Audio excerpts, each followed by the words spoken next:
Hi guys, it's Rachel with WTI, and I want to talk about this awesome book I have here. This is Dragon Girls, and this is a really great series for young readers. This one here is Quinn the Jade, Treasure Dragon. So this is a series, like I said, this is book number 6, and you get to follow the story of Quinn the Jade, Treasure Dragon.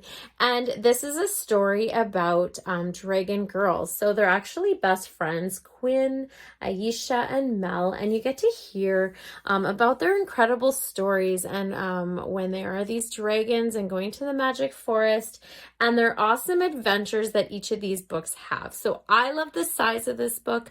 I love the size of the lettering in this book. My daughter really enjoys these series because the chapters are just a good size and we get to read it together. And she honestly loves to read it on her own. When she's traveling in a car, she'll bring it when she's visiting people if she feels like she needs a book to read. She's always got one of these because it's a perfect size, and I just love the drawing on the front. The coloring is amazing. It's such a great series.